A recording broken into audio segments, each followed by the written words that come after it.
NHL Tonight is brought to you by Corona Extra. Change your whole latitude. And by Nortel Networks, how the world shares ideas.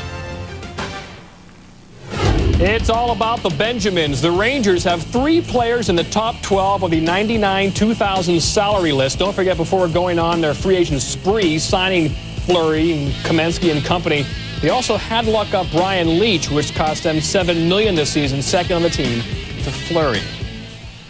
So, will almost $70 million be enough for the Rangers to make the playoffs? Whether it was foolish or prudent, we will know when the regular season ends in 6 months. E.J. Raddick of ESPN The Magazine chimes in on the team with the most cha-ching. Well, John, here in New York, it's been a very, very busy sports summer. The Yankees and the Mets have been driving for the postseason. The Giants and Jets, well, they've stumbled out of the gate. And the Rangers, not so quietly, have retooled their roster with the largest spending spree in NHL history. I thought Christmas came early. We'd get up, we'd read the paper, and someone else would sign. It's an air of excitement. The Rangers made a bold statement over the summer with the signing of 6 free agents. The $60 million payroll for the 1999 season demonstrates to their players and to the rest of the NHL their commitment to win is now. The thing that I liked was that they were really aggressive come July 1, and they wanted me.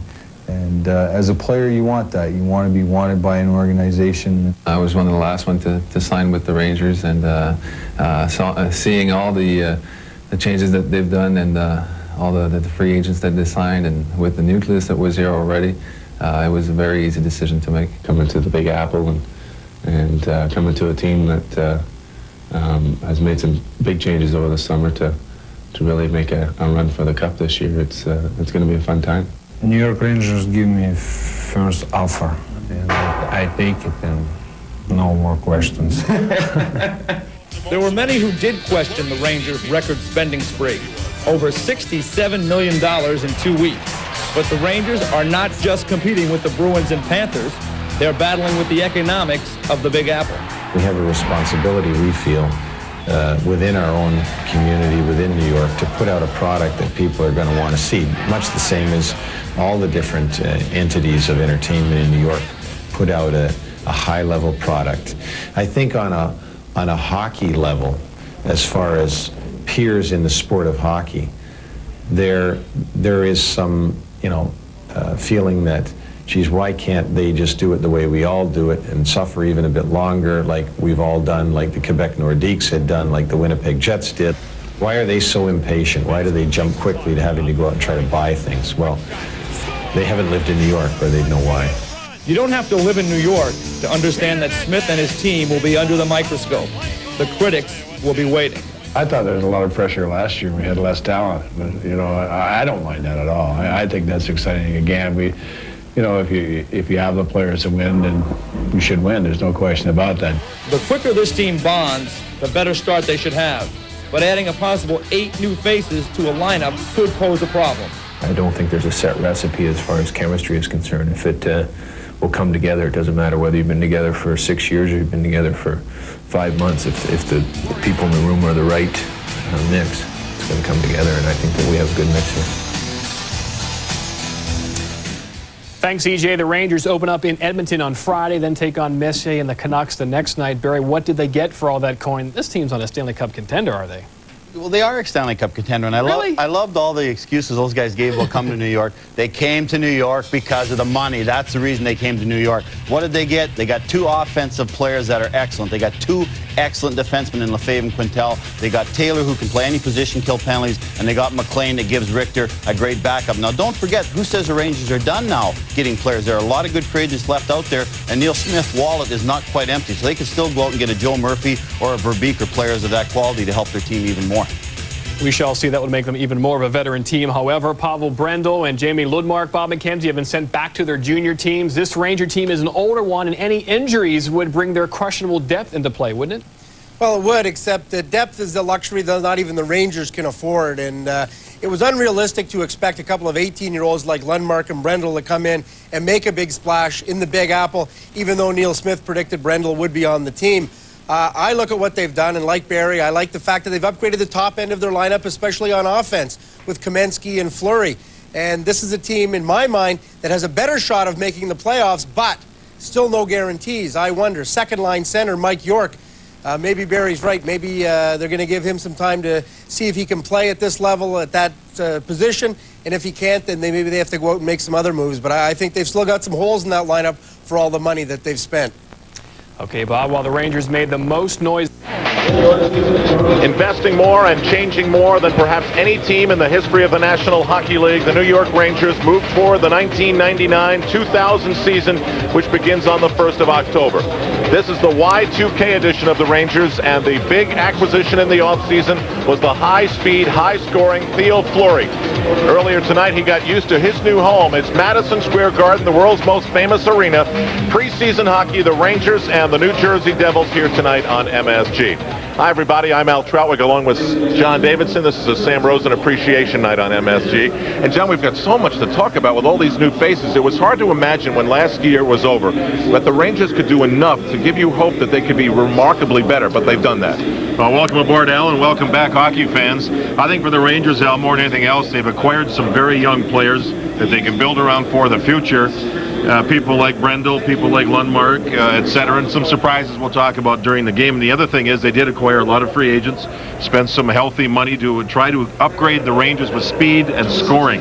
That's what's been missing for the last couple of seasons, and they're hoping that they'll be able to be a whole lot better in those areas. Well, the Rangers hope to be a better offensive team, and if they are going to be a better offensive team, it's going to have to involve number 93, Peter Nedved. John, can he be the number one guy? I think he really can. Throughout his career, he played behind Mario Lemieux, he played behind Mark Messier, behind Wayne Gretzky. Now it's his chance. 56 games as a Ranger last year, and I think at various times of the season, he really showed that he wanted to be the player to be counted on. I think the entire year he's going to have to show that he's going to do well offensively, playing against the other team's best checkers and biggest players. But yeah, I think Peter Nedved can. Speed is a great asset of his. His team has a lot more speed on it now, and I think that'll help him. On his right side, the youngster Halavich, a countrymate of Peters from the Czech Republic, is there. Doesn't speak good English, but Nedved can help him out. Adam Graves is on the left side of this line for tonight. So you've got these players who are fairly good and strong in the corners to try to find the puck for Peter Nedved. It takes a very special quality to be the number one guy on any team in any sport. What about accepting that role? Here's Peter Nedved's thoughts.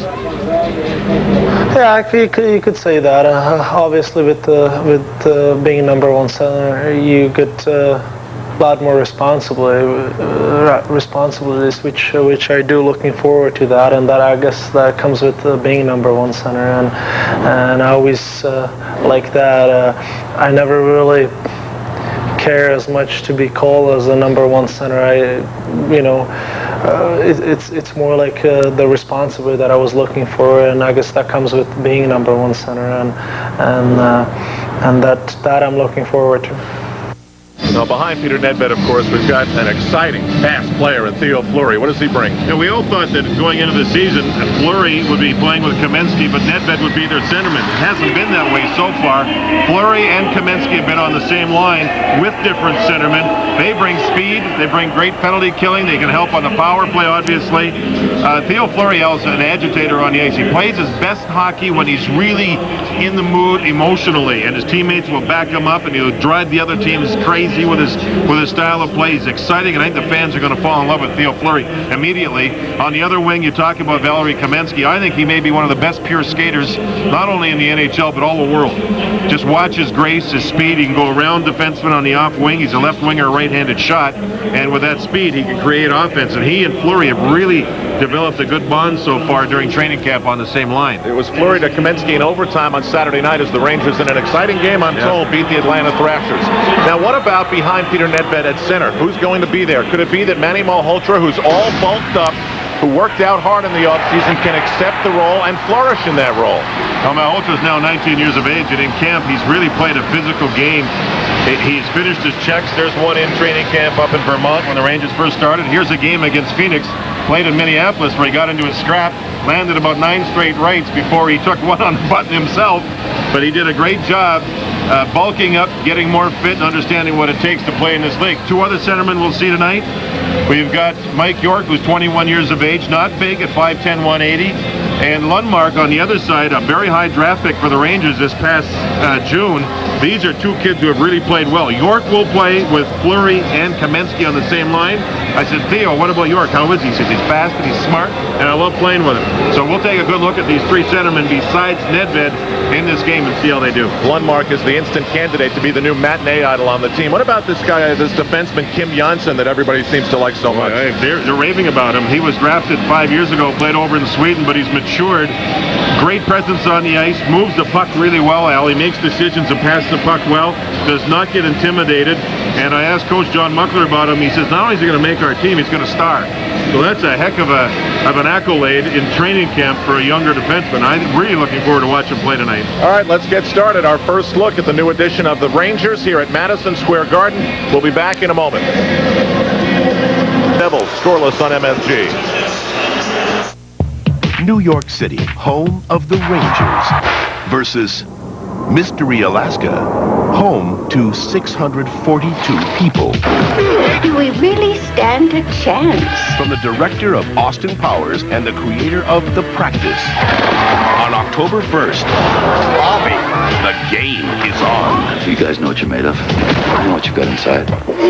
Mystery Alaska. Nervous? Rated R. Starts Friday, October 1st.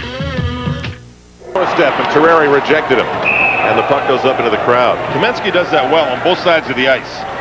And oh, here we go. Is that Niedermayer? Scott Niedermayer with Kamensky. I don't think I've ever seen Valery Kamensky fight, and very seldom have I seen Niedermayer fight. And it's a Rangers jersey over top of Niedermayer's head, John. I've never seen this. Oh, my Lord. I've never seen Kamensky fight. Niedermayer is not a fighter type player. Look at the bench. Look at Brodeur laughing, and look at I can't believe it. Now he's got the jersey. Oh. And now Niedermayer is gesturing to the crowd.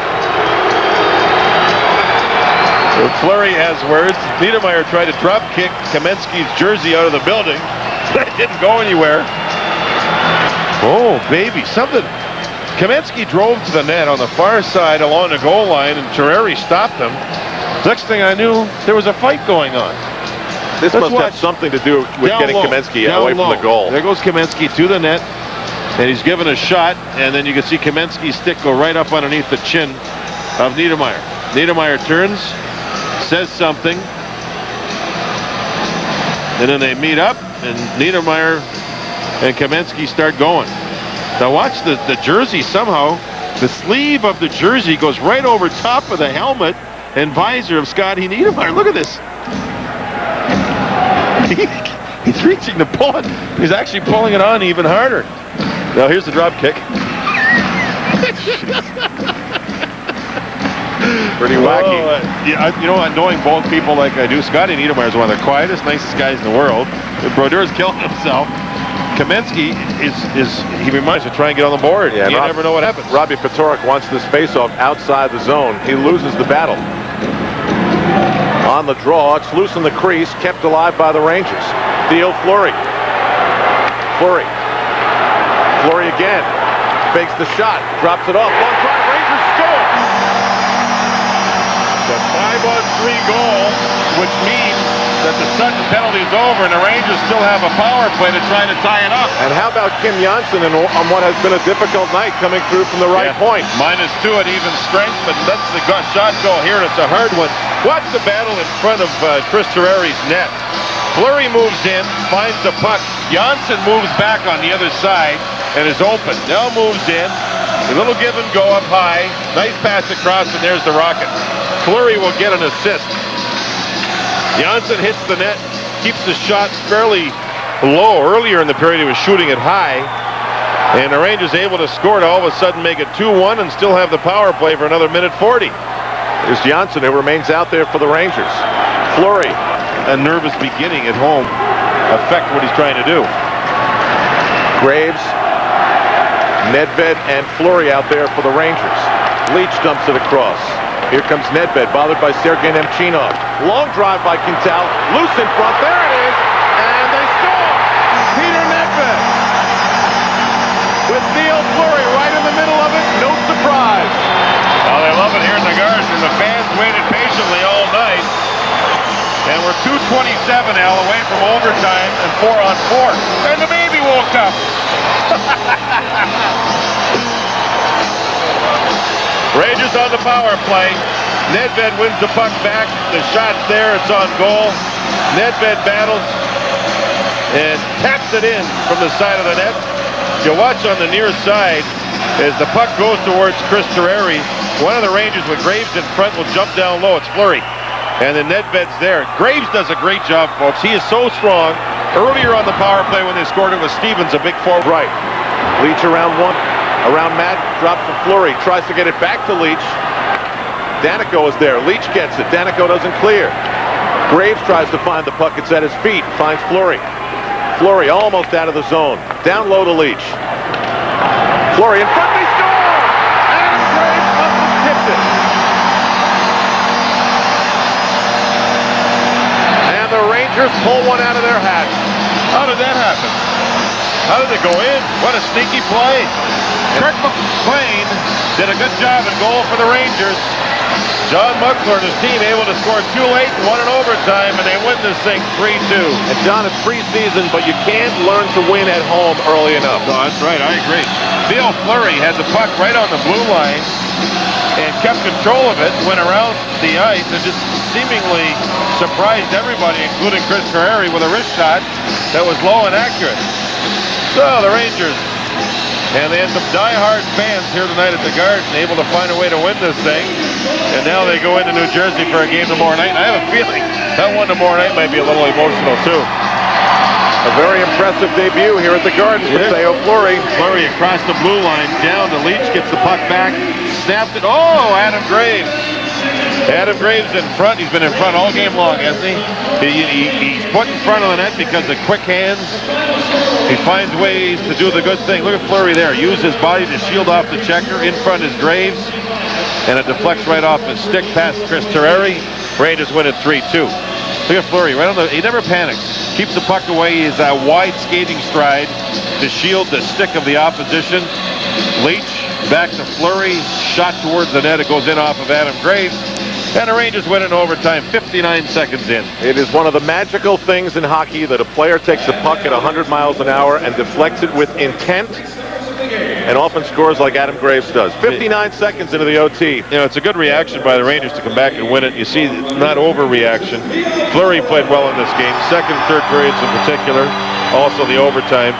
Adam Graves didn't overreact when he scored. He knows it's an exhibition game. It's a process. And the Rangers just trying to find a way to become a good, solid team to begin the season. We'll have two more of their games on television on MSG, including the game Thursday night with Philadelphia. And then next Monday, Detroit in town. Come on, guys. Do it! In Mystery, Alaska. I play hockey and I sleep around because they're the two most fun things in cold weather. There's more than one way to score. Nothing else is good for morale. From David E. Kelly, the creator of Ally McBeal and The Practice. Oh, Bobby. Mystery, Alaska. How about a quick romp?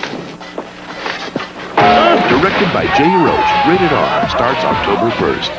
Now, I know Snyder with Langdon. Langdon shoots, saved by Salo, and he's got it. I think that was a smart play. Here we go. Larocque gave Langdon a shot. Larocque gave him a shot first, and Langdon responded. Here we go. Now this Larocque is tough, and he throws him left. Langdon is one of the smartest fighters in the game. Can he wear the big guy out and then get going in the second half? There's one. There's another one. No, baby, this kid's big, isn't he, Larocque? Very big, very strong. He's young as far as this business goes, and Langdon's got a lot of moxie. Look at the stamina of those two guys, Sam. Oh, there's a left again. There's a right, and they go down. I'll tell you what, the reputation Larocque has, and we know Langdon's tough. I think Langdon did a great job. Langdon almost scored, too. He came in, and I thought he was going to pass the puck, but Salo stayed with him. And then the shot was taken on the short side, and the puck was trapped underneath the goaltender. So Langdon with a very interesting shift. Gets a great scoring chance, almost scores, and has his first scrap of the season against a great big guy. Watch here. I thought he was going to pass it. Look at the short side. Ooh, just missed, and Larocque gives him a shot right there. You know, here we go. Just got to go. Just get it on. That's what we're here for. There we go, baby. There's the Rock. They're opposite wingers at even strength. And they just sort of like, yeah, okay, let's get it over with now. Daniel Langdon did a great job. This guy's got a reputation around here as toughest guy in the West. And wherever you go, you're going to need a tough guy, and Aaron Langdon is around for his toughness. Number 27. Remember the number? 5-3. You hope to score and get the lead. Now, Theo, we're going to take a look at some video. You're doing something for charity. It's called the McFlurry. Any kid who's taken their kid to McDonald's knows what that is, but this is obviously a good play on your last name. And what happens to the money off of these shakes that are sold? Well, a couple years ago in Calgary, I became involved in McHappy Day, and what we did is we went around to different McDonald's restaurants in the city of Calgary and you know, made McFlurries and sold McFlurries, and a small portion of every McFlurry goes to you know, a nice charity. So the people in Alberta still know about you up there. Well, I hope they don't forget me. You know, I've been here for you know, it seems. That's a good understanding of that now. Well, if he wants to get better, maybe he should pick up this one, the Wayne Gretzky book. Wayne Gretzky with John Davidson. Yes. Good friend of mine, Stu Hackle, helped me write a bunch of stuff in there, and Wayne, this is his story of his life in pictures, and it was really good. I sat down with Wayne in Toronto this summer. We went over hundreds of photos, and he talked about each and every one of them. And here he is against John Van Beesbrook, the old days when the hair was a little longer and darker. That's when he got married. There's the wedding. You were a guest at that wedding. My wife and myself. Select few. Yeah, it was great. There's a future star, the younger Gretzky. It's his life in pictures, and he was exceptional. His mind is so sharp, going over all the photos, and then he could tell. He could look at a photo and know about the story behind it immediately. So they used his words in there, and I talked to him about them, and he'd talk into a microphone, and then a little bit at the front, and it's fun. It's a coffee table book, and it's nice. It was well done by the people who put it together. Well, good for you. Yeah, thanks. Kamensky. Back that foot in front, score! Tim Taylor with the Rangers' first goal of the season. And the Rangers have tied it 1-1. Great work behind the net. And Taylor set up in front to put it by Tommy Salo. Kamensky on the ice for a long shift hadn't changed. Kevin Stevens would be the left winger, but he stayed in working. Taylor got in front. Here you see the battles in behind, and Kamensky just put the puck through everybody. It looked like everybody was checked, and all of a sudden, there's Taylor, the former Boston Bruin, got to the front and really snapped it. And I mean snapped it. Look at the good work. Stevens drew some traffic, or pardon me, McLean drew some traffic. You see McLean in behind the net drawing some traffic. Here comes Kamensky in front. Taylor got open and just snapped the puck quick. And we're tied up at 1. Kamensky's a good passer. Oh, yeah, he found a way to put the puck through about 3 to 4 different people.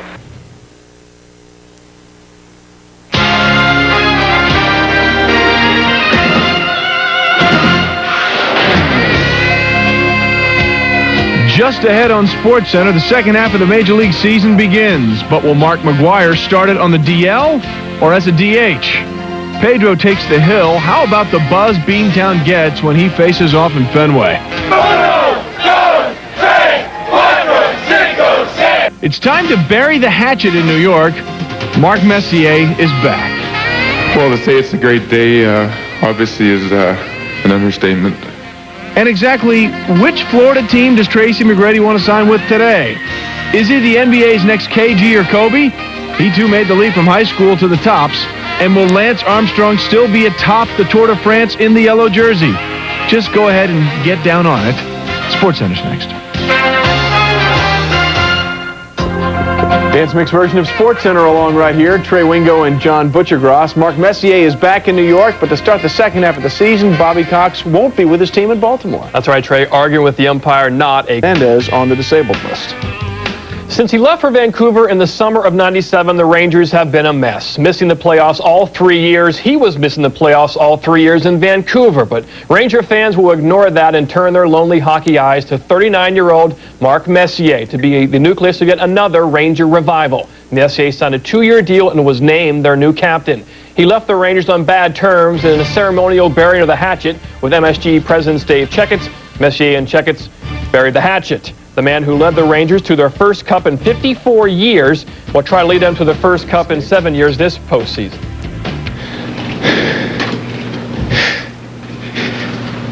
The 6 years that I spent here, I think everybody around me and my friends and family and all that knew what a great experience it was for all of us. And I always thought that perhaps one day would be a great opportunity to come back here and play again. And sure enough, it's happened. And you know, it's a great feeling. We're here to win. You know, we're not here to make the playoffs and to put a good showing. You know, we're here to win the Stanley Cup, and that's a bold statement, but you know, high risk, high reward, and that's why I came to New York in the first place. Only 4 players ever in NHL history have over 600 goals and 1,000 points. Messier is the only active player on the list. He's 4th all-time in scoring, should pass Marcel Dion, 57 behind. He enters this upcoming season with 627 goals, tied for 6th with Steve Yzerman, who, of course, is still playing in Detroit. Of the Sabres. 3 39-year-old hockey players joined new NHL teams today. Paul Coffey signed with the Bruins. Larry Murphy re-signed with the Red Wings, actually. And Mark Messier returned to the Rangers. And while Coffey and Murphy were signed to be small parts on their teams, Glenn Sather is looking for moves to bring focus to a franchise disheveled, to bring a swagger and a fire to a team gone dormant. The leadership unquestionably remains. But what about the legs? He is regarded as one of the best team leaders in all of sports. His influence in the locker room and with young players is unmatched. But as for the ice, how much does the man who turns 40 in January have left? I want to play longer. I think I can play competitively. I still love to win. Those, you know, 3 things are probably the biggest factors in myself playing, and obviously taking on the challenge of coming back here and riding the ship here in New York. But I don't think anybody will be too disappointed in the next 2 years. His effectiveness is going to be measured in how he can lead that team, lead veteran players such as Theo Fleury, who didn't produce, frankly, for the Rangers last year, and get the most out of everybody. They're looking at Messier to come in with that cold stare and absolutely bring the veterans' level of play to where it should have been last season. In 1994, Mark Messier led the New York Rangers to its first Stanley Cup in 54 years. But the relationship ended in a messy divorce after the 96-97 season. Messier wasn't re-signed and wound up a free agent, signing with Vancouver. And now he returns to the Rangers, the place where he won his 6th Stanley Cup. At Madison Square Garden, we saw him laugh as captain of the Rangers. Then we saw him cry as captain of the Canucks on his return to MSG on November 25th, 1997. And in the news conference announcing his return to the Big Apple, to the place and with the fans he loves, the Messiah cried again. Well, to say it's a great day obviously is an understatement. I'm trying to get myself together here for a minute.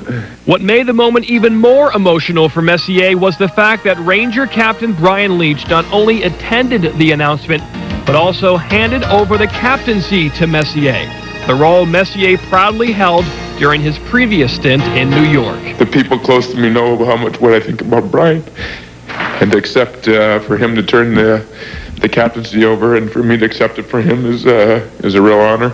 Leadership-wise, helping us grow as people, we're always going to look at Mark that way.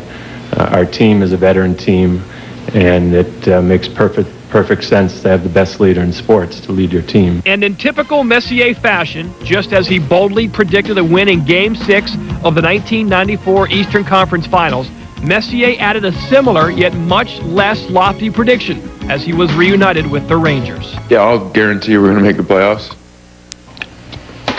After the Rangers won the Cup in '94, the next 3 years still brought winning teams, as well as 3 trips to the playoffs. They reached the conference finals once, second round twice. However, the last 3 years, all without Messier, have brought 3 straight losing years and no trips to the postseason. The Rangers have had 3 straight losing seasons at home, the first time that has happened since the 57-60 losing era. Back to baseball. I know it's been so many years since we've come on the air, and I know that right there at home, you Ranger fans are in as good a mood as you are tonight because of Mark Messier's return. But there is so much more to going into this season for New York. Something had to be done, and something was. It came after a third straight playoff season without a playoff game. A third straight season when spoken and screamed urgings went unanswered. It started at the top and worked its way down, beginning with a new general manager who was once a Ranger. Glenn Sather embraced the task. I wanted the challenge to come to New York, to start in a city that expects people and teams to win. And it's a risk. There's a lot of guys in Canada that are going to say, boy, I hope he falls in his face. But I don't particularly care about that. I came here because of the challenge and the opportunity. Sather became famous coaching the Edmonton Oilers when they were great. Now he wants to put his mark on a team that wants to play with style. But what style? Winning style. You know, we're going to forecheck, and we're going to skate, and we're going to shoot, and we're going to score. And the goaltenders are going to stop the pucks. All those good cliches. But it's not going to be a trapping team. It's going to be a team that will be fun to watch. Sather selected a former goaltender and head coach in Ron Lowe to run the team, who then added Ted Green and Walt Kyle as his assistants. Lowe has acknowledged that he's heard that not a lot of what was said last year was listened to, but now he senses a change, and everyone feels he's right.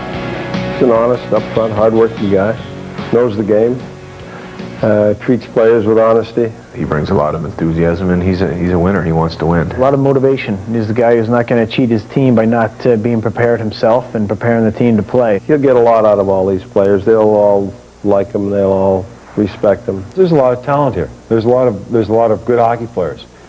They didn't all lose what they had. I mean, these guys are world-class players, and I think the whole key for us is to be positive, upbeat as much as we can be, and then to have everybody believe in the New York Rangers sweater.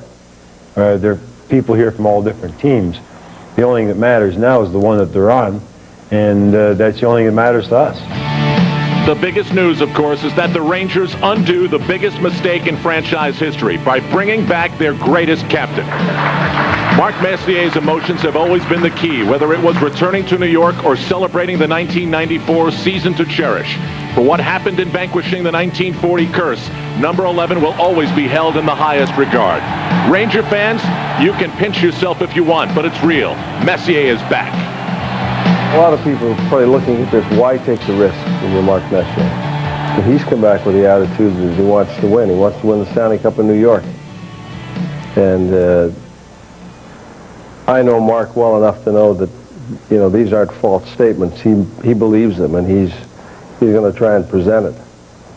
The players on the team know Mark. They know what kind of a guy he is, how hard he's going to work, and how dedicated he is. And he's going to drag them along with him. He's likely what the team needed at this point in time. I think there's a definite need for somebody that's going to take the bull by the horns. And Mark's been that player since he was 18 years of age. For me, it's a real challenge to be competing at this time of my career and competing against players much younger, but I look at that as a challenge. I really feel that mentally I want to compete, I want to play well, I want to excel at this level, and most importantly, I guess, of all, I want to win. And there's a price to be paid in order to win, and I don't feel it's a burden to pay the price in order to be successful. On defense, the Rangers signed a player who last June helped the New Jersey Devils to a second Stanley Cup. Vladimir Malikov should be a valued addition, but for the Rangers to accomplish great things, they need a return to greatness from Brian Leetch, who wore the captain's C in Messier's absence. There was a lot of internal problems in the team that whether Brian was captain, or I was captain, or Vince Lombardi was leading the team, wasn't going to change. I think that Brian, from just a strictly talent playing standpoint, is head and shoulders above, everybody in the league. Is, top 5 players in the league. I think that, there's a lot of factors that go into anybody's or any individual's success. The coaching styles, limits put on you, a lot of different things that can hamper anybody's style. And I look at this year for Brian to play the kind of style that we've all been accustomed to seeing him play, leading the rush, getting involved defensively, moving forward, challenging players, and getting back, like I say, getting back to playing like we all know he can and likes to play, more importantly. Mark knows what's going on behind him, and certainly that benefits my game or any offensive defenseman, is to get up into the play, and you're not going to be leading the play, but he's going to be able to back the defense up and create some room to allow you to get up into the play, and that certainly is going to help me. The Rangers need a couple of turnarounds. Valeri Kamensky started hurt and never found a role. In the end, he was embarrassed by his low standing in the team structure. And then there's Theo Fleury, who has completely recognized how wrong things went. He became the poster boy of team underachievement. I think Theo was pretty much left out to dry last year. You know, he was the easy scapegoat for everyone, and that wasn't right. I don't think a whole bunch of people got up and stuck up for him, which was probably the worst thing, because I think Theo needed someone to stand up and take charge, and with Mark this year, that's going to happen. The expectations for success when he came here were tremendous, and you had a bunch of players that were thrown together as free agents, and it takes time for those guys just to get to know each other. And then there was a sort of an upheaval. Everybody got caught into it. He got caught up in it, and he didn't have a great year. The team didn't have a great year, but we're starting fresh. He's going to have a great year. 15 goals for me is just not good enough, and so I want to improve on that stat for sure. But I think now it's just a case of getting back to where I was a couple years ago, and playing a little bit more aggressive, being in people's faces again, being that pest that everybody knows me as, and trying to get to the net a little bit more, and getting some ugly goals instead of trying to get the pretty ones all the time. Some things the Rangers want back just the way they were, like the Czech trio who at times blended marvelously, Jan Hlavich and mid-season addition Radek Dvorak. Just acquired Michael Grosek should have no problem checking out his new team. Peter Nedved's in the center. He and Messier have been getting along just fine. Water under the bridge. I think we have more important things to worry about, especially after the past 3 seasons on making the playoffs. My relationship with Peter has been, in my mind anyways, way overblown as far as him and I's relationship on and off the ice. I think if you talk to anybody over the last couple of years here in New York, one of the bright spots has been Peter, the way he's played through injuries, with injuries, his line, the way it played last year. I think the courage that he showed on a nightly basis, game in and game out, and I haven't. I've watched it myself because I had an opportunity to see a lot of the games, but I've also heard it from very close friends, from Brian and Ricky and Gravy and the coaching staff and a lot of different people that he's played very well. So to me, that's perfect. We're all looking to win. We all want to win, and if anybody's showing that kind of commitment to the team, it's just music to my ears. The Rangers will be tougher, with big winger Sandy McCarthy, who takes nothing, and young defenseman Dale Puritan, who can finish a few things as well. This is an area where the Rangers had no teeth. Too many deeds went unpunished, and winning teams just don't let that happen.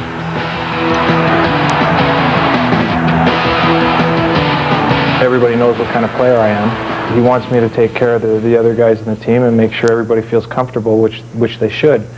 And I remember playing against the Rangers last year, and it was basically free game against everybody, and you could run after whoever you wanted. And it's not that guys didn't want to stick up for their teammates. It's just they'd have to expand their roles to do that. I try to finish all my checks and be a good leader on and off the ice, and get guys who want to stick up for. Try to be team toughness.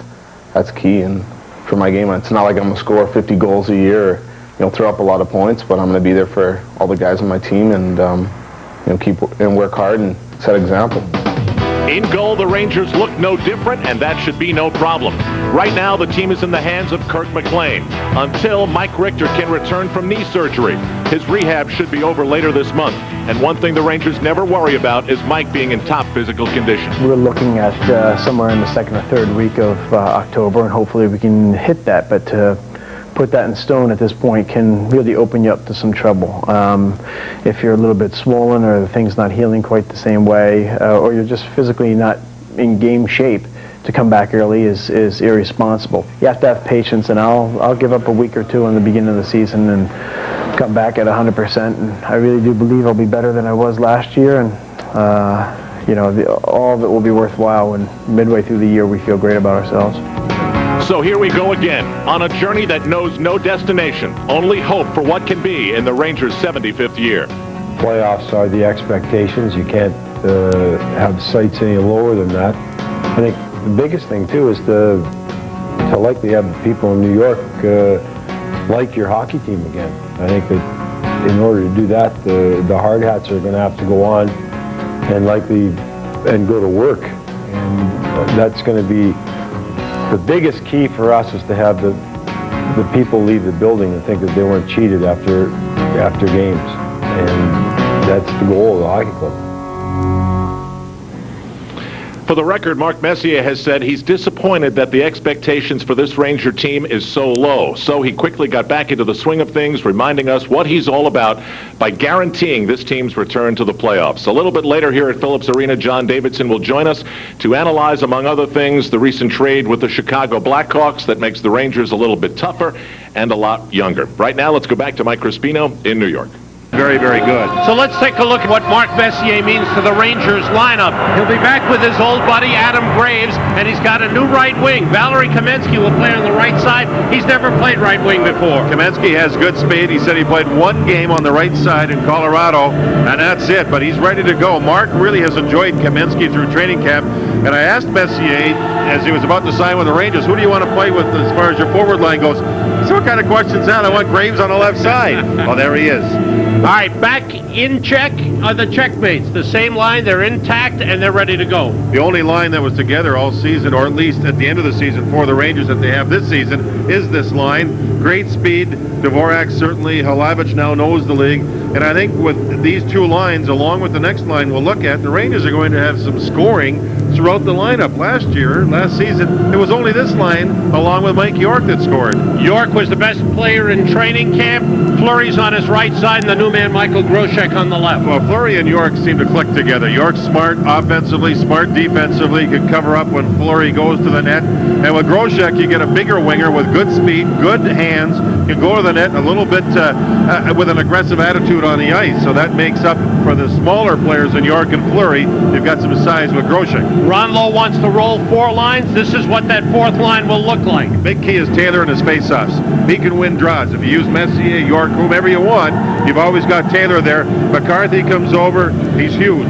Loves to play tough, and Lacroix's an aggressive player. So that fourth line for the Rangers, if they get good ice time, they should be able to generate some adrenaline flow for this hockey club. That four lines looks a whole lot better than what we saw at the end of the season last season. You can hear behind two-man advantage as Messier moves and Tamer is there. Tamer and Harlock with Svartbada.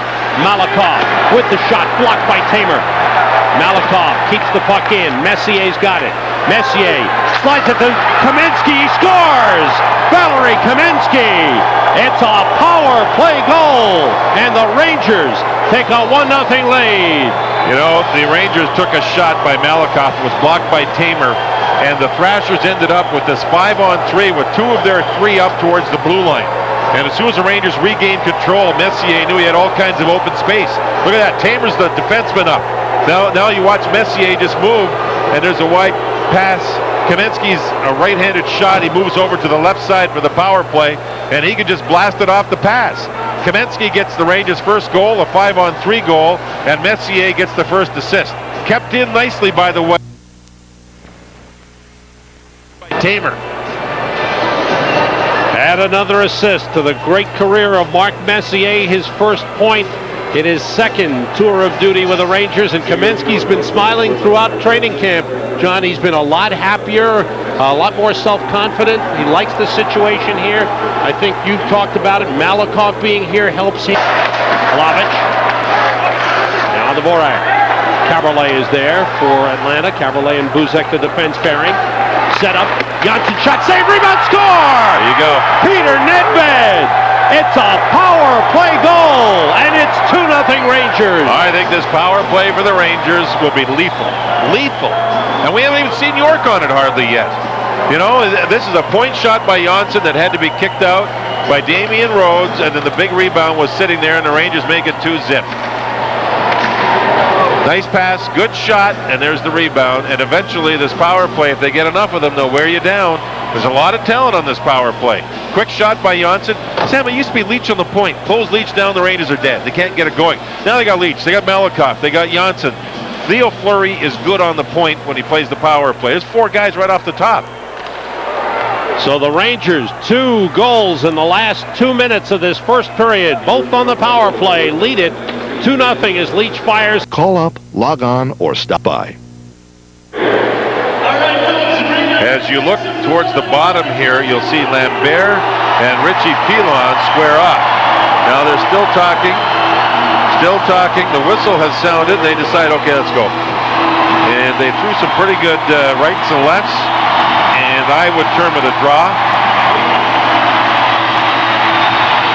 Now, earlier, as this game is really heating up, Ferraro deflected the puck wide, then he got the shot. Bumps McLean.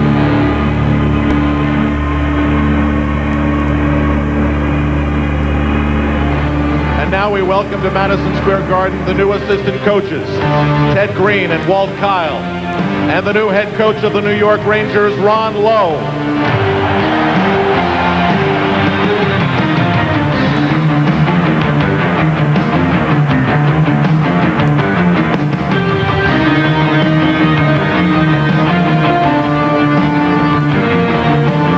And now the Rangers for the new millennium. Number 2, Brian Leach.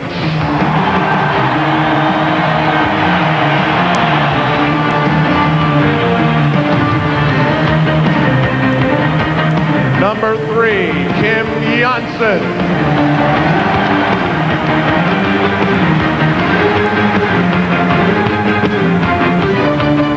Number 4, Brad Brown.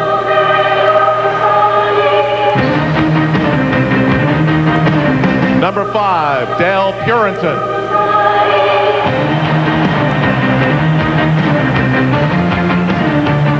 Number 8, Michael Groshek.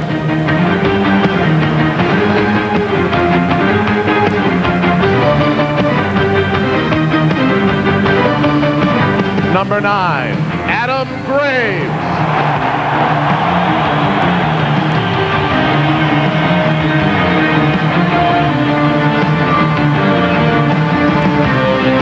Number 10, Sandy McCarthy.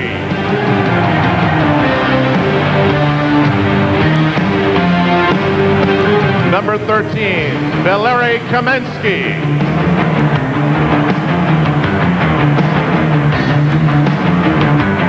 Number 14, Theo Fleury.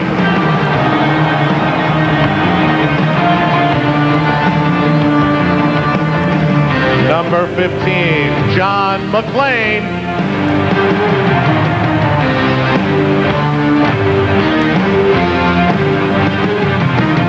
Number 18, Mike York.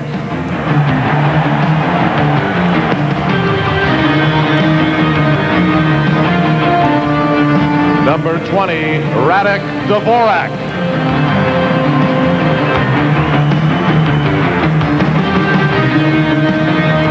Number 23, Vladimir Malakoff.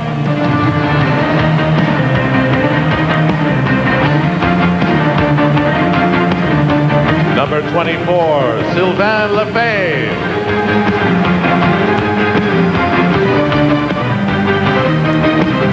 Number 25, Jason Doig.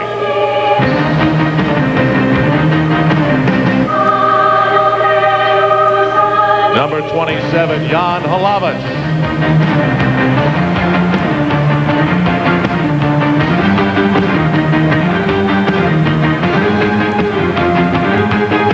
number 28, Eric Lacroix.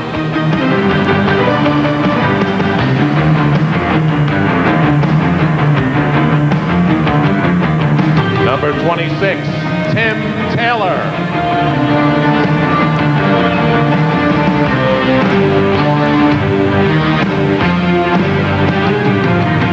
Number 30, goaltender Kirk McLean.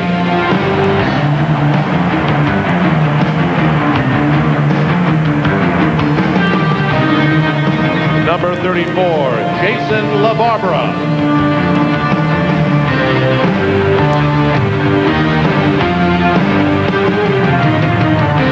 He'll be back soon. Number 35, Mike Richter.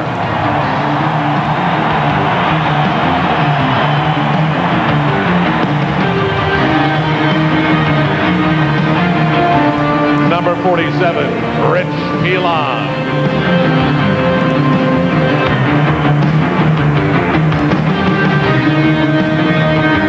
Number 93, Peter Nedved.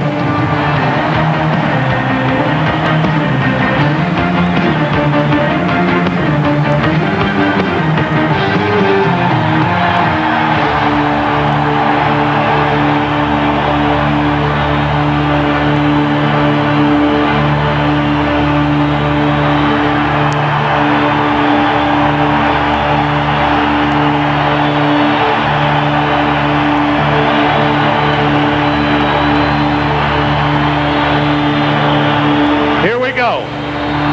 21 men have earned the honor of wearing the Captain's C, emblazoned on their red, white, and blue sweater.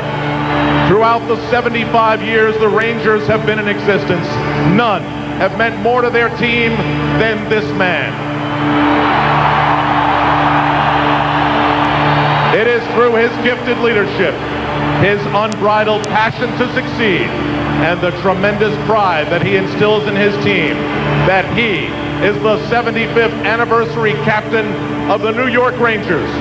Welcome home, number 11, Mark Messier.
Ladies and gentlemen, to signify the union between Rangers players past and present. They haven't been able to recover it. Each time it's either been the goaltender or the defenseman getting to the puck. This time they carried it in. Dvorak shoots. He scores! Radek Dvorak. It's a power play goal. Rangers lead 1-0. That time they didn't throw it in. They made a quick change. The Nedved line on the ice. And they carried the puck in the zone. A high shot that goes off the goalpost. Wow. Here's Kirk McLean. The MCS Cannon goal cam. Look at the play. Montreal sees Kirk McLean with a beautiful first pass to Theo Fleury. Now you'll see the puck move in. Leach to Dvorak. The shot that caroms off the defenseman's leg. And I believe that was Weinrich. Rive make that. Rive, I think, hit his leg and then went right up off the goalpost or crossbar. Here's the shot. Hackett's thinking low shot. All of a sudden it started to rise, and it went right off the goalpost. The first Take another look here. That shot was taken, and boom. The Fleury pass was terrific. Oh, yeah, to Leach. The first replay was from back to McCarthy. In deep, Lacroix behind the net. Wraparound save by Hackett. Rebound, another save. And it's underneath. It popped loose, but the whistle stopped play. McCarthy. And McCarthy's going. And PJ. PJ Stock. PJ went after McCarthy. Rangers fourth line at 4 shots on goal that shift. And PJ much smaller of the two. McCarthy kind of waiting. Now they get a hold. Now they have to grapple. 2, 3, 4. PJ starts throwing a couple. McCarthy throwing a lot of lefts. PJ coming back. He's a tough kid. Somebody's been nicked as you see some, oh boy, red stuff on the ice.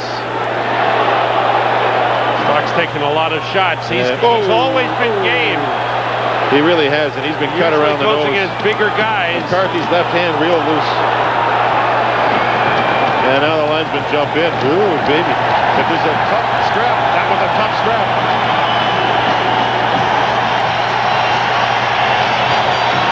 PJ had a scrap opening night in New Jersey with Scott Stevens. You know, he's a likable guy. Before the game, he was given his ring because the he was American on the Hockey League championship team with Hartford. The MCS Cannon goal cam. Look at this wraparound. Lacroix with one, and then another, and Jeff Hackett does the job. There's Taylor trying to jam the puck in. Taylor, Lacroix, and McCarthy with a great shift here. 1 face-offs, had 4 total shots on goal. What's the key to making that stop, John? Hackett just went down. And knowing when you have a wraparound, you know it's going to be a low shot. So he took the bottom of the net away, and these two guys just went after each other. Finally, the linesman said, okay, they're going to go, let them go, get it over with. You know, Hackett, when you have a wraparound coming, you know that the player cannot elevate the puck. So get down low and hold your goal line hard. 1, 2, 3 saves. Are you kidding? I couldn't see all those players out there at once. But I give these guys credit. Hextall could do it. Brodeur does it. Right here, Kirk McLean does it well. Don't forget, right after Rangers hockey, it's the GMC Rangers post-game report. Stay tuned for that. Rangers on the power play to start the third period. Messier, Graves, Kamensky, Leach, and Fleury for the power play. Canadiens have Brisebois and Weinrich on defense. Poulin and Darby up front. Here comes Messier shooting. Save made by McLean. Rebounds behind the net. Weinrich's stick is broken. Messier's got the puck. Weinrich without a stick. Messier trying to feed. They pin it in. They score!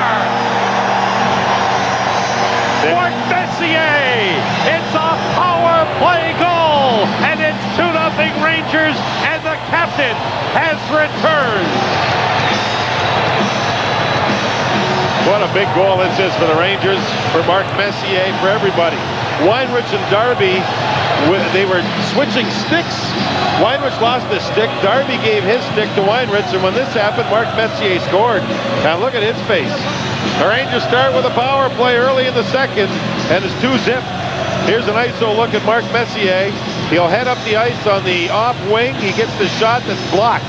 Now that broke the stick of the Montreal player. Now Messier looks around, moves and banks it in off of Weinrich, and he'll take that ricochet. 2-0 Rangers. Messier gets the goal. Weinrich broke a stick. Now he's going to get the stick from the forward Darby, number 63. Watch this. Right there, and Weinrich never had the stick in position. No. The puck banked off the shin pad and underneath Jeff Hackett. And it was a right-handed stick to boot, John. And in the net look, right through the legs. And the Rangers start the second quickly. In the place erupts as Mark Messier's name's announced. Off the shin pads, you never know. Get a break, you get a break. When you've played as many games as he has, you find a way to score goals. Goal number 628 of his brilliant Hall of Fame career. And the Rangers now... Third pair to the second pair in over 16 minutes through 2 periods. Look out. There's Nedved moving in. Centers! Score! Radek Dvorak makes it 3-1. Great battle by Nedved to find Dvorak. Dvorak with his second goal of the game. And it's the Rangers' first even-strength goal of the season. And what a beauty, what a big one with 9 minutes to go to make it 3-1. There's Nedved battling. Now watch here as Janssen chips the puck up. LaFlamme gets stuck, and here's Nedved with the battle. And he sees Dvorak over there, and he just shuffled the puck quickly to meet Hackett. Nedved, and this line got good here in the third period. They've been fairly quiet through two, but in the third, they've made things happen. The speed, the hustle, the winning loose pucks. And boy, what happens to Hackett here? He got mad. They throw his stick glove after that. I think he was hot. He's a competitor. Fleury forced back by Tucker. Tucker and Corson on for Toronto with McCabe and Kaberle. Here's Fleury moving in. Lost his edge. York scores!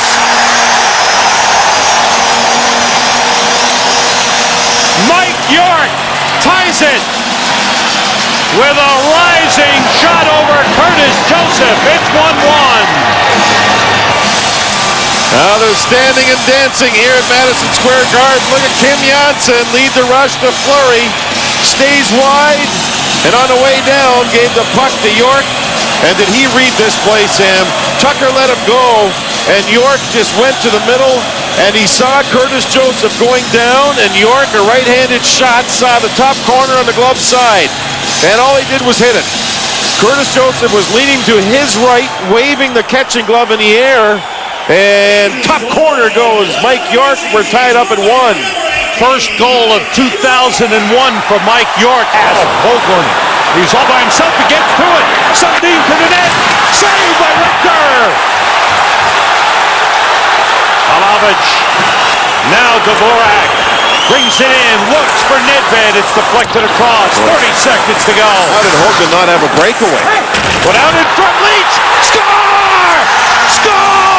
Rangers win! Mike Richter is the all-time winningest goaltender in Rangers history. Win number 267. Congratulations to Mike Richter. Anytime you break a record of a great, great goaltender like Eddie Giacomin, it's really something, and Richter earned it. He made some saves on the penalty kill late in the third period. He robbed Sundin just before the Rangers went down and scored, and the Rangers, especially the old vets like Messier and Leach, know what this means to Mike Richter. Congratulations, Mike. And Brian Leach got it for him, and there they are. The three amigos, if you will. Throw Adam Graves is there. You put him in there too. He's got the puck and the Rangers record. Kirk McLean understands, as a seasoned veteran like Kirk is of 18 years, you understand what Mike Richter's been able to do here as a lifelong New York Ranger. Look at the applause. Brian Leach pushed him back out. Standing ovation for the all-time winningest Ranger goaltender, Mike Richter. Boy, John, as a fellow Ranger goalie, you've got to feel something here for him. Huh? I know how dedicated the man is, how much he cares, Sam, and how much he works and prepares and tries. He's had some tough times lately.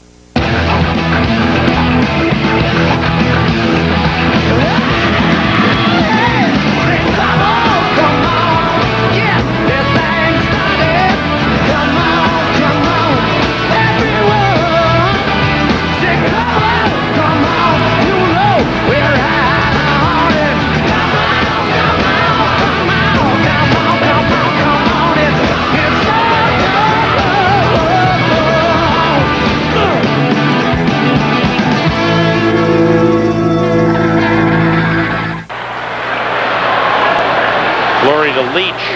Very aggressive on the penalty kill is Buffalo. Fleury right out to him is Barnes. Back for Leach. Veronik picks him up. Good passing, but it's also great penalty killing. Yeah. Rangers kept to the outside. Fleury to Lindros. Now Leach to Fleury. He shoots. Deflected save. Rebound. Score! Eric Lindros. It's a power play goal. And his first goal as a New York Ranger. Oh, baby, did you count the passes?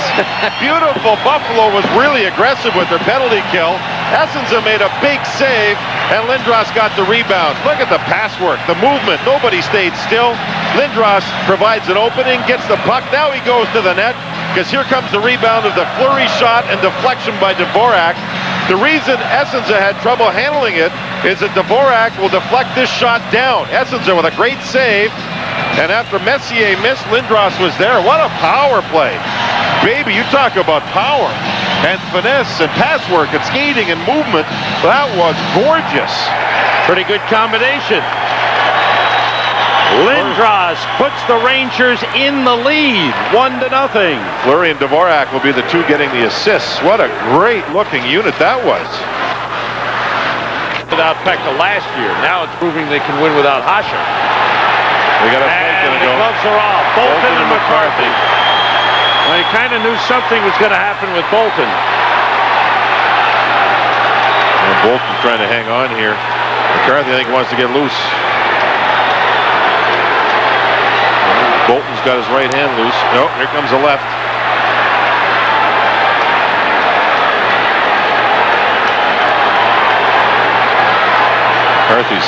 McCarthy's helmet's turned and twisted around. McCarthy's going to try and rip the helmet off. Bolton likes to fight in tight, huh? Very much so. Understandable with McCarthy, a bigger guy. The helmets, guys. No, the helmet is partly off now. Oh, baby. Ooh, that could be a black eye. Now it's endurance, Sam. Linesman letting them wear them out, huh? I think so. Helmet off from Bolton.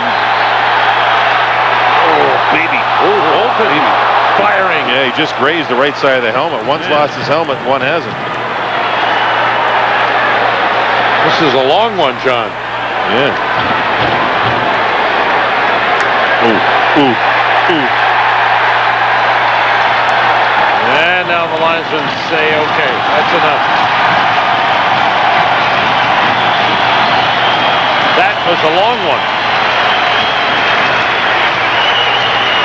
5 minutes each. They need more than 5 minutes to recover from that. Could have put the popcorn in the microwave, right? Push pop, and by the time it was ready to go, they were still going. Get extra ice out of the ice machine right now. Here's how it started. Bolton, McCarthy. They've played against each other most of this game, winger on winger. McCarthy the right side, Bolton the left side. They had a nice discussion first. They wanted to go. Got their sticks and gloves out of the way, and then got after one another. Oh. Craig Berube's now playing in Calgary, and he... Leach. Deflected across, bounces down to Chris Gratton. Gerard has it back. With 1 minute to go in the second period. Buffalo a 3-1 lead.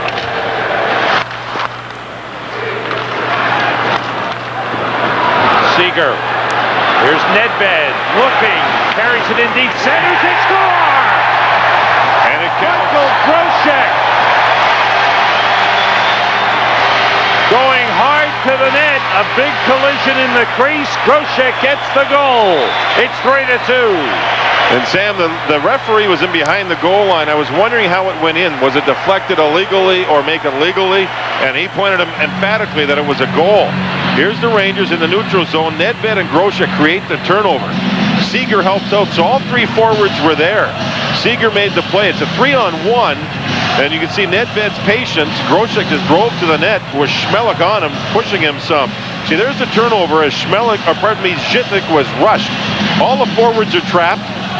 And watch Nedved's patience put the puck in front and ricocheted off of somebody. And Groshek, who had a great training camp, had the puck go off his stick, off the goaltender, and in. Michael Groshek gets the goal to cut the Buffalo lead to 3-2 and get the crowd back alive at the Garden. That's a huge goal for the Rangers, just knowing that it gives them something to build on with under 30 seconds to go here in the second if they don't give one up here, but it should be something positive for them in the locker room. Groshek from Nedved and Seager at 19-12. First even strength goal for the Rangers in their first two games. Final seconds of the second period. Fleury. Johansson moves in. Fleury to the net. Shot deflects wide. That was Seager's first point as a Ranger. Toward the net, blocked in front. That shot score! Andreas Johansson, and it counts! That was over the line before the buzzer went. And they will review it, Sam, but that was in and over the line. Wow, and the Garden explodes. They're going to check it out. Buffalo says no. Lindy Ruff doesn't believe it. He's waving over at the timekeeper's box saying the buzzer went late. But you know what? They have a system. The green light came on before the red light. And Messier is skating away saying goal. The referee's explaining it to the Sabres, Stu Barnes, as to why it's a goal. You know what? The safety valve is this. If the linesmen do it right, they should be on the goal line with a whistle in their mouth, looking at the scoreboard. And the whistle is blown by the linesman when he sees 0-0-0 on the board, even before, or the other referee, before the light goes on. So they sound like they've got it totally under control here. And there is a safety system in check.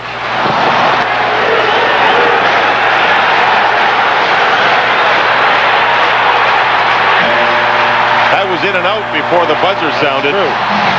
Now here's a high angle look at the whole play. And let's watch. The clock is down to your lower right.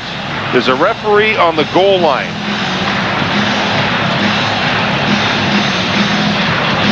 You see the time clicking off. And here comes the shot. It's now in with about 0.3 on the clock. 0.3, under a second for sure.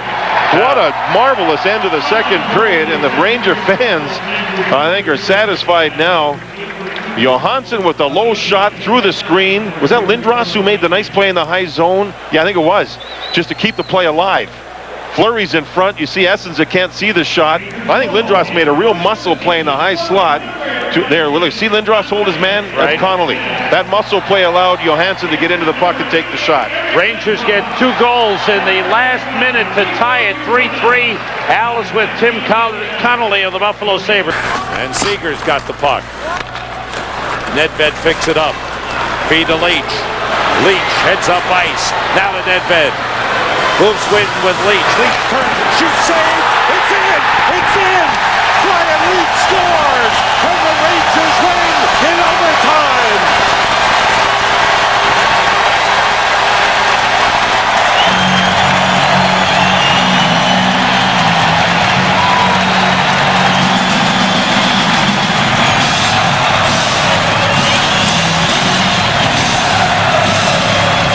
Rangers get their first win of the season in OT as Brian Leach's shot overpowers Bob Essens.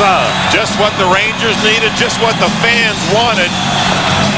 Here at Madison Square Garden, it caps off a very, very emotional evening here. Home opener for the Rangers. They were down 3-1 late in the second. Got 2 back to tie it up, took the lead, gave 1 up, and then got it in overtime. Salmon started behind Mike Richter's net. They worked all the way up the ice. Brian Leach let her rip. Bob Essens fell back, and the puck trickled over the line. A big, huge win for the Rangers. At 2:45 of overtime, Brian Leach from Nedved and Seager. And the Rangers win it. Nedved with 2 assists in the game. Seager 2 assists, and as you said, Seager had a fine game. Oh, that's a fine. The Rangers did their work in Europe. Seager joins the team as a free agent. And you're now looking at the players that'll be named the 3 stars in this game. All 3 appear to be Rangers. I think I see a Fleury in there, and a Dvorak, and a Lindros. Don't forget, Mike Crispino, MSG Sports Desk. Complete wrap-up of the day in sports. And he's got Rangers post-game coverage as well. Dvorak, the 3rd star. He was skating all night, scored a big goal. His game's coming. His game is getting there, and he is into it. He loves it with the Rangers. And the game winner. And the #1 star. And boy, he was flying and jumping into the play all night. Oh yeah, the Rangers They can explode. And a lot of eyes on the big man, Eric Lindros. He had an off season last year. He needs to bounce back this season. Well, he had an off season during the season, but during the off season he worked hard, and you can see the results of some of it already. Last night scored on a penalty shot goal, confident with the puck. His body, he really worked on it during the off season, Sam. And I think with that confidence, he's feisty on the ice. This also was last night. He's involved. He doesn't care right now. He's got 7% body fat. He was in the top 4 on the team with conditioning during training camp testing, and he's a confident guy, and I think he has to be going into this season. The Rangers need him to be their leader. Well, you talk to anyone in the locker room, the first man they point to is Eric Lindros. We went to the captain who knows something about leadership, and Mark Messier says Eric Lindros has to be the man for the Rangers.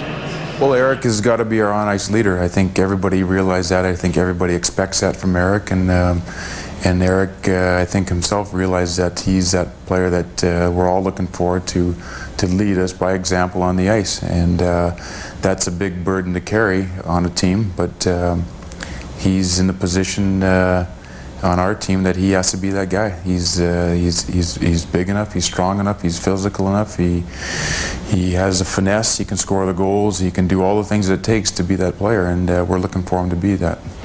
Training camp and preseason is a time to look for line combinations. One that's been together since day one is Jan Hlavich. Welcome back. Peter Nedved and Alexei Kovalov. For some reason, Hlavich and Nedved just click together. I don't know why, but they do. Last season, at the end of the season, when Kovalov played with Peter Nedved as his centerman, it didn't click all that much. However, this training camp from day one on, this threesome has been the best forward line, especially with offense, as the three of them have moved the puck around nicely. They've combined for 17 points between them during the 3 games they played together. Tonight, of course, Columbus is in town, and with Columbus here having a young lineup, the Rangers have to go out and just try to play their own game, play their own system, and it's nice for the coaching staff to have a line that's already clicking. They don't have to worry, I don't think, about these 3 guys. They seem to know where they're going, and to have Kovalov click early is a big positive sign. See that smile on Jan Hlavich? It's much bigger in person. He is very happy to be back with the Rangers. You know, he really is. He left here. He's been in Philadelphia. He's been in Carolina. He's been in Vancouver. And now he's back with the Rangers. And for some reason, he opened with Atlanta. Regular season, right? That'll be pretty good at home. Atlanta gave the Danny Rangers a Healy, spanking last season. Kovalchuk and Danny Healy. Wow. There'll be some excitement there. The knee had to go by him. It was chipped in. I think by Mark Winchester, who was in front. The puck carried off of him, and it's 1-0 Rangers. And this is what happens when teams play each other 2 nights in a row. We've seen it already in preseason with the Flyers and the Devils, and they played 2 more times against each other. Here's the play along the boards. Carter. There's Rucinski. He'll go to the net. Lindros takes the hit, but keeps the puck. Look at him cycle. Look at the Rangers move. The puck's in front. Oh, it went off his stick, Sam. Okay. Rucinski got it with a stick, and the puck snuck underneath the goaltender, Denis. Carter with a nice little pass. Rucinski on his way down scoops the puck underneath Denis. 1-0 Rangers. That's a pretty good goal by all 3 forwards. Winning the loose pucks. They kept their feet moving, and were rewarded. 1-0 Rangers. They've outshot a young baby. Here we go. Penalty. Ling took a run at Cody, and DeVries moved in on Ling, and now it's Freachy and DeVries. DeVries has lost his helmet. There'll be a penalty coming to the Rangers. Youngster Dan Freachy. All started with a Ling hit, right? Oh, he flew in on Cody.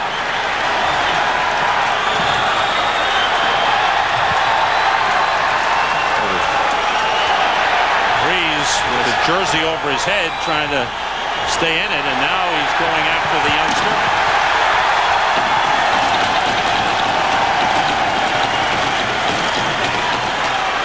We'll sort things out, and we'll be back right after this. On Hlavich, he's missed the net a couple of times. Kovalov to Nedved. Now Hlavich to Nedved with Holik in front. Here's Kovalov weaving his way in, feeds Nedved for a quick shot, knocked down, and chipped in by Kovalov. It's a power play goal. And the Rangers take a 2-0 lead. And we talked about Kovalov playing the point. Look where he moves into to score the goal. Watch Holik draw attention in front. Puck's knocked down, people go to him, and Kovalov moves in from the point. With Holik acting like a big magnet, people move to him, and he has that wide stance, hard to knock over. And people tend to forget about Kovalov. He moves in from the point.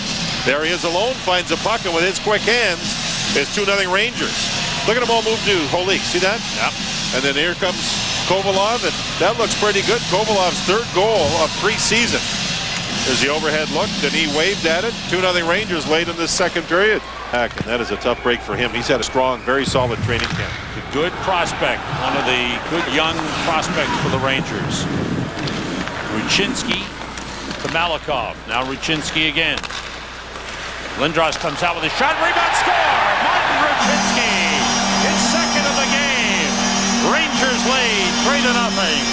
All three again. They scored the goal to start the game by Ruchinski with down low play where all three are in motion. Now there's Malikov putting the puck back down low.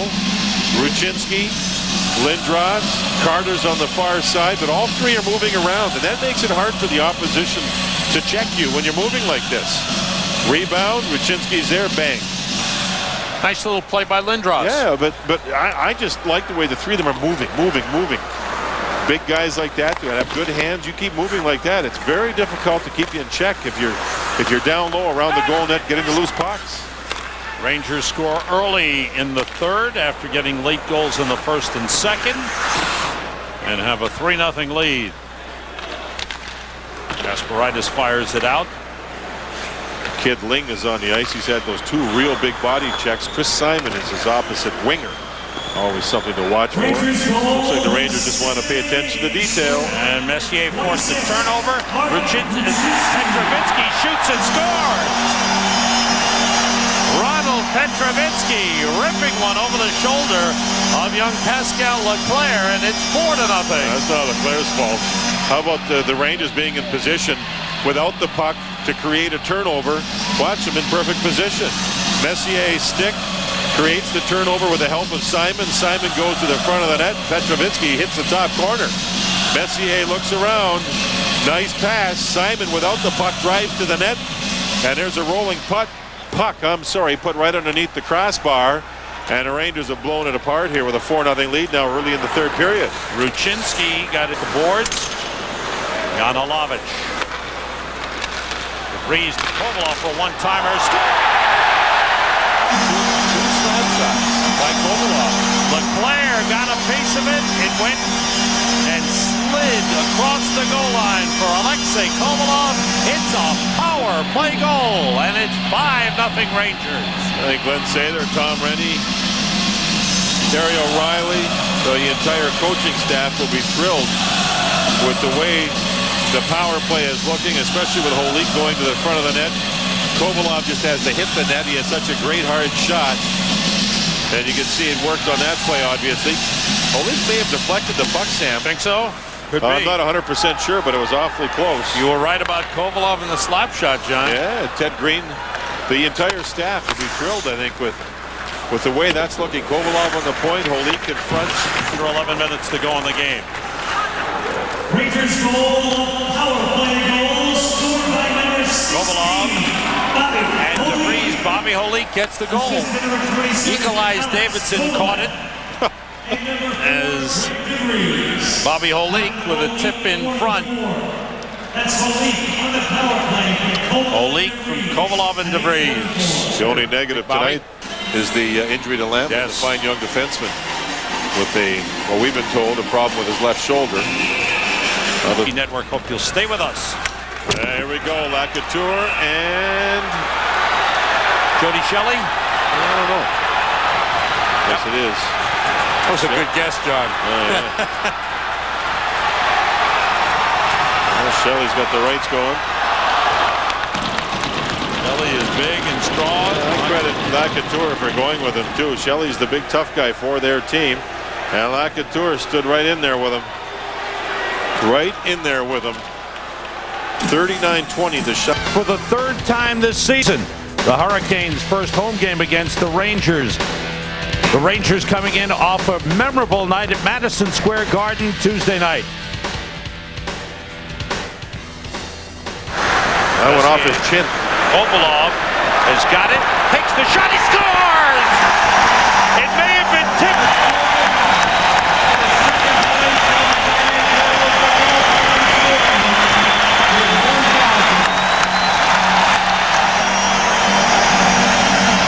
Gets it to Kovalov, gets out of the zone to Messier. This is it! Score!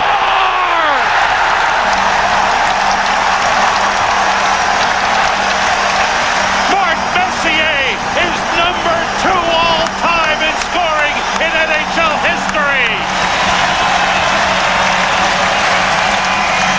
Good evening, everyone. Welcome to Rangers Game Night. Sam Rosen along with John Davidson. And you know you're involved in a very historic moment when all of North America is talking about Mark Messier passing Gordie Howe. It was a fun, astonishing evening, wasn't it? And Mark did it at Madison Square Garden, which is something he really wanted to do, Sam. He said prior to the game, he had gotten phone calls from the trainers in Edmonton that he used to work under, and also the trainers in Vancouver, where he used to play. So he kind of felt there was some karma going on.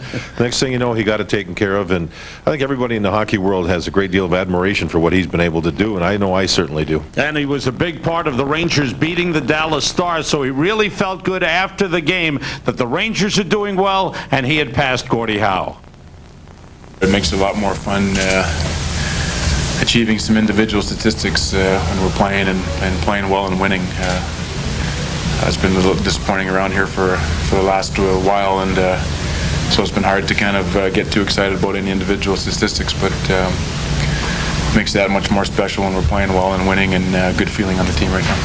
Well, like I said earlier in the week, I have a tremendous amount of respect for Gordie. My dad was affiliated with the Detroit Red Wing team back in the late 50s, early 60s. He attended some training camps, played with Gordie in some exhibition games, and so he had a first-hand account of what Gordie was as a hockey player, his power, strength, his elegance, everything that Gordie was as a hockey player. My dad had a deep respect for him, and so Gordie Howe in our household was a really well-respected hockey player as well as a person. So growing up with that and then being at the moment now of passing him, obviously, as like I said yesterday, with a little bit of trepidation, because it just seemed like Wayne Gretzky and Gordie Howe seemed to be pretty synonymous with each other, the great one and Mr. Hockey. There's been some tremendous nights over my career, and some hat tricks and things like that, but I just find it hard to really kind of celebrate something like that. But I think what I had to realize is that it's more than about me. I guess it's a tremendous honor for all the people that I played with.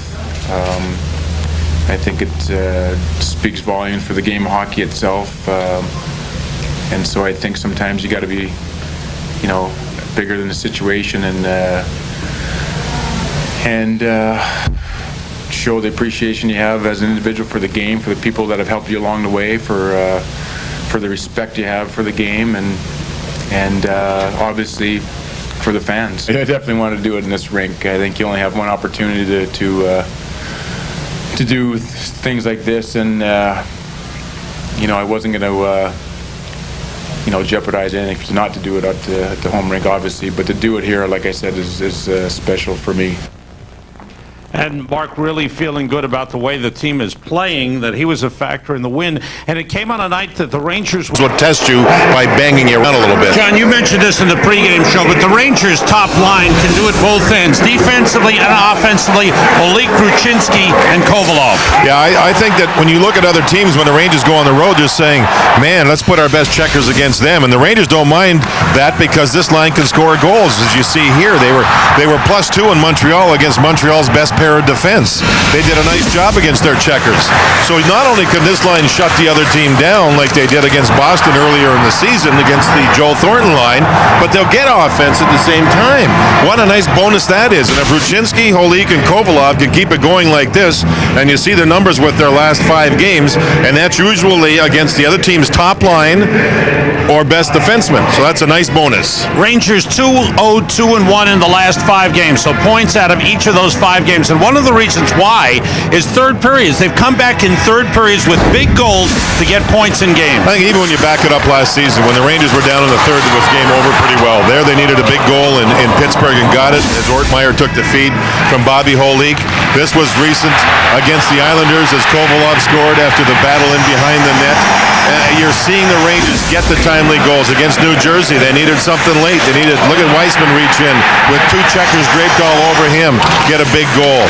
And here's Barnaby late in the game, down a goal against the very good New Jersey Devils, and they do it. They did it the other night in Montreal with Cole. Certainly be a key man for Boston to watch out. But here's what happened yesterday, the big incident with Joe Thornton. Well, Lindros has been the Rangers' best player. This was a face-off that developed into a fight. No more than that. It was not a cheap shot by Lindros. It was a fight. He caught Joe with a punch. He knocked Joe Thornton down, and Thornton ends up with a fractured cheekbone. Who knows how long that Thornton will be out. He'll be missed by the Bruins. He's a great player. And Lindros is just getting the message out that, listen, my game's back. I'll fight if I have to, do what I have to, and he's trying to help the Rangers become a better team and get into the playoffs. It's as simple as that, Sam. And there were other incidents. Messier has made, and the fans have come out, no surprise here, with banners and jerseys and support to say thanks for what Mark Messier has meant to them. They will have memories forever of that one night in 1994, and a lot of the people here at Madison Square Garden taking pictures on the ice, the Ranger training staff, more banners. This is going to be a really interesting night at Madison Square Garden as the Ranger fans say thanks. There he is with the training staff on the ice. More signs that this is it. And of all the people, almost 18,000 in the building tonight, I'd love to know how many people, as they watch this all unfold, think of what it was like June 14th, 1994. We'll be back and hear from the captain himself right after this. Scenes tonight from Madison Square Garden with nothing definite, but all signs pointing to this being his final game as a member of the New York Rangers at Madison Square Garden. Emotions running high as he takes the ice, banners, number 11 jerseys everywhere you look. And if you have ever been a New York Ranger fan at any time in your life, this is one game you have to watch. One of the greatest captains in the history of hockey playing tonight at Madison Square Garden, signing all the sticks and all the pucks that everyone could muster. Let's go. They're 1 point ahead of Tampa Bay with 105 points, Tampa Bay 104. And Detroit with a game in hand, and that game is being played tonight. Here's a chance at front belly. Messier scores! Mark Messier! And they're on their feet at the Garden to cheer the captain. Goal number 18 for Mark Messier, and how great is this?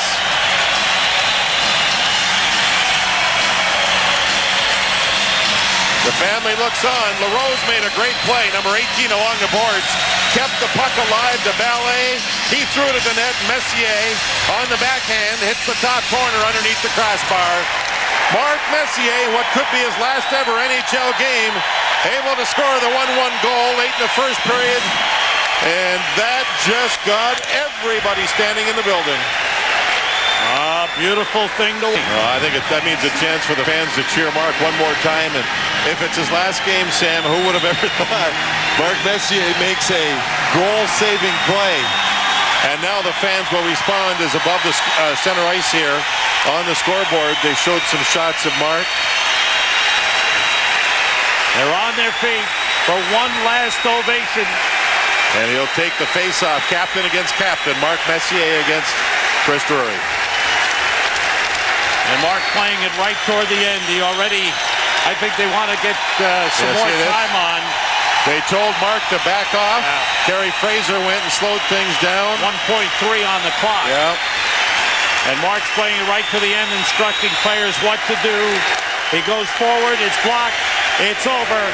And the chance of Messier go up one last time at Madison Square Garden for one of the greatest players in the history of the National Hockey League. One of the greatest to ever wear a Rangers uniform. The captain, Mark Messier.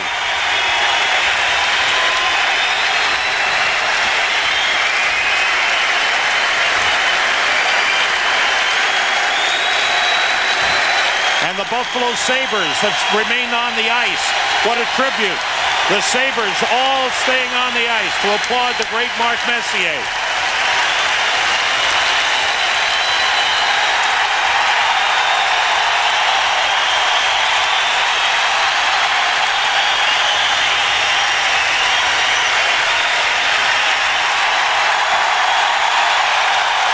One last bow on the big stage.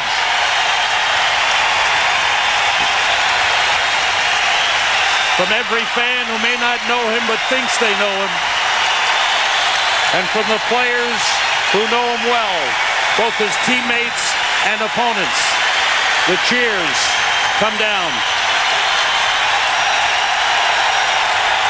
He delivered the great promise that he brought with him from Edmonton. And you know, Sam, he never once asked for the spotlight. He didn't even want people to know that this quite possibly would be his last game, and he wanted for sure, if it was, to have it here on Madison Square Garden ice in front of the fans of New York. And the tears have built up. The legend began in Edmonton, and it continued in New York. And now it appears it has reached its climax, a glorious career. Just like to say thank you to Mark for what he's done for hockey here in New York, for charities in New York. Yeah, he's a tough guy, and at times played the game as tough as it comes. But he's always had that class and dignity. He cared about everybody, the little man, all the time. He made younger players better. He carried himself like a pro should. He was a great captain. And thank you, Mark Messier. Amen.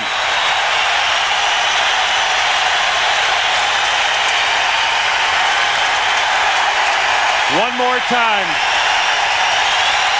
A bow, the kisses thrown to the fans. Yes, sir. A bow on the big stage, and you can feel the love.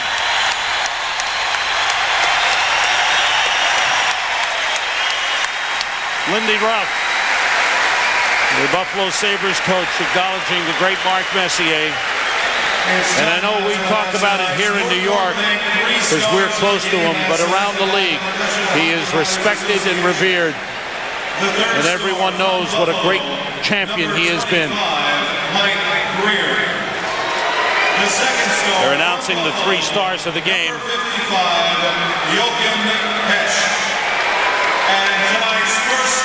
One more time. He is awarded first star for one last encore.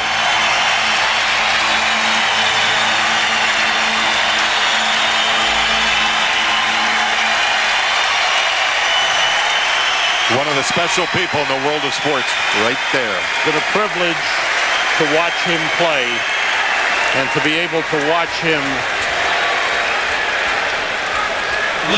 day after day as a member of the New York Rangers.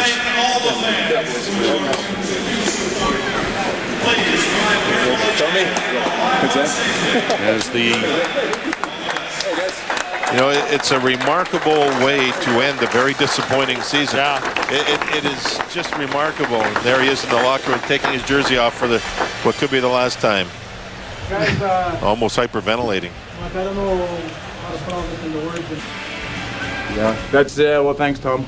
I don't really have much to say other than to wish everybody good luck. And you're all starting out. See you training camp in October. Yeah, exactly. And just good luck to all your careers. It's a great game, and enjoy it. Got a stick for everybody from tonight, and we'll take care of that tomorrow or the next day. So, good luck, guys.